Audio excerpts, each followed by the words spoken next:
Hello दोस्तों, आप सभी का हमारे चैनल स्टडी ग्रुप एजुकेशन में स्वागत है।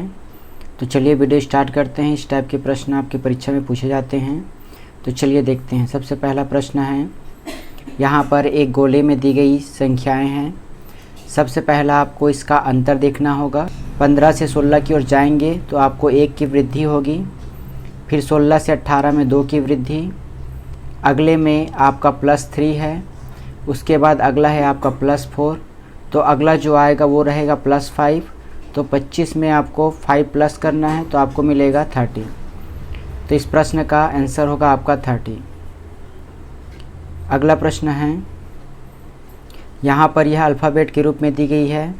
B का मतलब होता है 2, C का मतलब होता है 3, E का मतलब होता है 5, H का मतलब होता है 8, L का मतलब होता है 12, Q का मतलब होता है 17। तो यहाँ पर आपको देखना है, सबसे पहले +1 का अंतर है, उसके बाद +2 का, +3 का, +4, +5, अगला जो होगा वह +6 का होगा। तो W का मतलब होता है 23। उसके बाद अगला जो होगा वो होगा +7। तो +7 में W के बाद जो +7 होगा वह 26 के बाद आपको 4 लेना है। तो 26 के बाद 4 लेने पर आपको मिलेगा यहाँ पे D। तो इसका आंसर होगा ऑप्शन डी। अगला प्रश्न है, यहाँ पर दिया गया है 2, उसके बाद यहाँ पर क्वेश्चन मार्क है 16 256। तो इसको आपको देखना है कि इसमें किस प्रकार का परिवर्तन हो रहा है।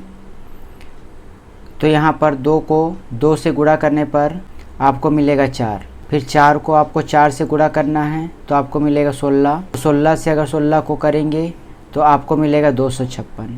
यहाँ पर आप इसे वर्ग के रूप में भी देख सकते हो। 2 का वर्ग है 4, 4 का वर्ग है 16, 16 का वर्ग होता है 256। तो इस प्रकार यह आगे बढ़ रहा है। अगला प्रश्न है, यहाँ पर आपको सबसे पहले इसका नंबर लिख लेना है।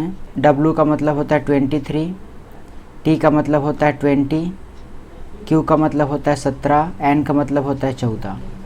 इसी प्रकार आपको K का लिखना है 11, H का मतलब होता है 8, E का मतलब होता है 5 और B का मतलब होता है 2।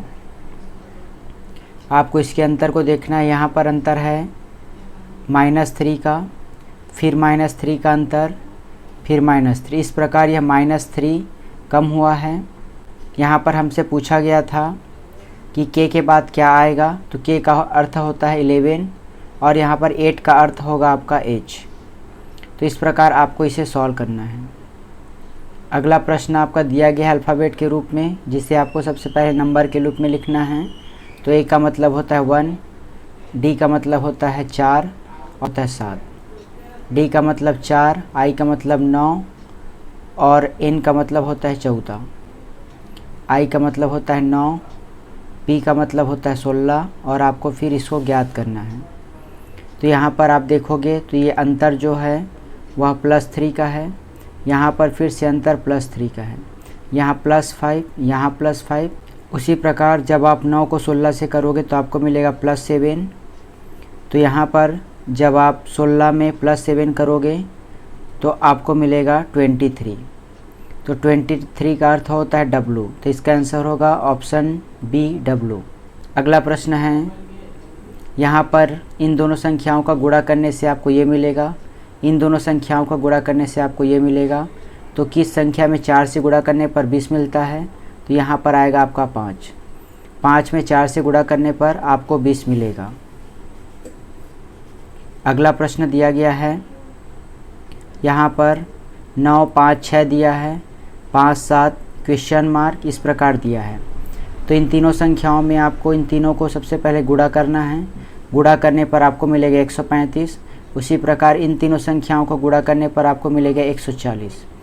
यहाँ पर इन दोनों संख्याओं को गुणा कर देंगे और गुणा करने के बाद आपको कोई भी एक संख्या लेनी है ऑप्शन में से, जिसको गुणा करने पर आपको 150 मिलेगा। तो ये होता है 6 पंचे 30 और 30 में 5 से गुणा करेंगे तो आपको मिलेगा 150। तो इसका आंसर होगा ऑप्शन बी 150। अगला प्रश्न है, इस प्रश्न में आपको सबसे पहले 4 का वर्ग लेना है। तो 4 का वर्ग होता है 16, 16 में 3 को जोड़ देंगे तो आपको मिलेगा 19। 6 का वर्ग होता है 36, 36 में 2 को जोड़ देंगे तो आपको मिलेगा 38।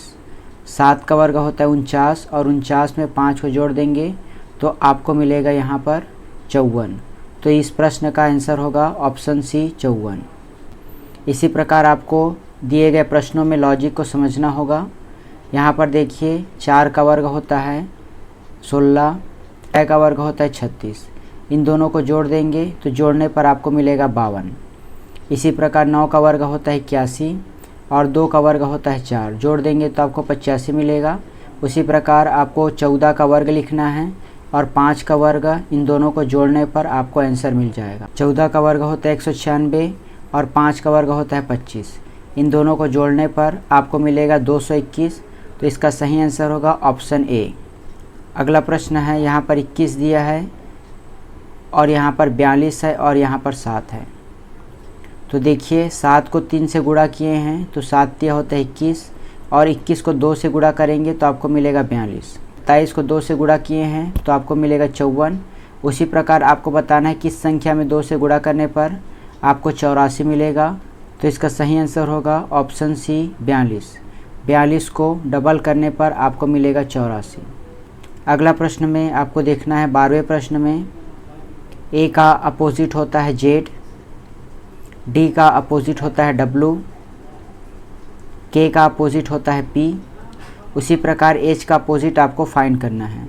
जैसे ए का मतलब होता है 1 और जेड का मतलब होता है 26। इसी प्रकार आपको शुरू का, जैसे डी का अर्थ होता है 4 और पीछे से डब्लू का अर्थ अगर आप देखोगे तो आपको मिलेगा डब्लू का अर्थ 23। तो पीछे से चौथे स्थान पर डब्लू है। तो उसी प्रकार आपको एच जो शुरू से 8वें स्थान पर है तो पीछे से आपको 8वें स्थान का वैल्यू बताना है। तो पीछे से 8वें स्थान का आंसर आएगा आपका एस। अगला प्रश्न है, यहाँ पर दिया गया है 5, 7, 2 और 15। तो इसमें इस प्रकार के प्रश्नों में आपको हमेशा ये मैक्सिमम यूज़ होता है। 15 को 5 से गुणा करेंगे तो 15 पछे 75 और 7 दूनी होता है 14, इन दोनों को जोड़ देंगे तो आपको मिलेगा 89। इसी प्रकार आपको सॉल्व करना है। तो इन दोनों को गुणा कर देंगे तो गुणा करने पर आपको मिलता है 9 सत्ते 63 और इन दोनों को गुणा कर देंगे तो आपको मिलेगा 12। तो इन दोनों को जोड़ देंगे तो ये हो जाएगा 5 और ये हो जाएगा 13। तो आपको आंसर मिलेगा ऑप्शन ए 135। अगला प्रश्न देखते हैं। अगला प्रश्न भी आपका उसी प्रकार का है। यहाँ पर 30 और 34 को जोड़ देंगे तो आपको मिलेगा 64। 64 8 का वर्ग होता है। उसी प्रकार इन दोनों को जोड़ेंगे तो आपको मिलेगा 25 और 25 5 का वर्ग होता है। उसी प्रकार की इन दो संख्या को जोड़ने से आपको 49 मिलेगा जो कि 7 का वर्ग होता है। तो यहाँ पर अगली संख्या होगी 19। 19 को 30 में जोड़ने पर आपको मिलेगा 49 जो कि 7 का वर्ग है। और इस वीडियो का आखिरी प्रश्न है, यहाँ पर 4 और 3 दिया गया है और 13 और 4। तो सबसे पहले आपको इन दोनों को गुणा करना है। तो 4 3 होता है 12 और 13 को 4 से गुणा करेंगे तो 13 चौक होता है 52। इन दोनों को जोड़ देंगे तो आपको मिलेगा 64 और 64 का वर्गमूल होता है 8। इसी प्रकार आपको आगे सॉल्व करना है। इन दोनों को गुणा कर देंगे तो आपको मिलेगा 32 और इन दोनों को गुणा कर देंगे तो आपको मिलेगा 68। इसके बाद इसको जोड़ देंगे तो जोड़ने पर आपको मिलेगा 100 और 100 का वर्गमूल होता है 10। उसी प्रकार आखिरी को आपको सॉल्व करना है। 3 को 4 से गुणा करेंगे तो आपको मिलेगा 12। 13 को 1 से गुणा करेंगे तो आपको मिलेगा 13। दोनों को जोड़ देंगे तो आपको मिलेगा 25 और 25 वर्गमूल होता है 5। तो इसका आंसर होगा आपका ऑप्शन डी 5। तो इस प्रकार आपको ऐसे प्रश्नों को सॉल्व करना है।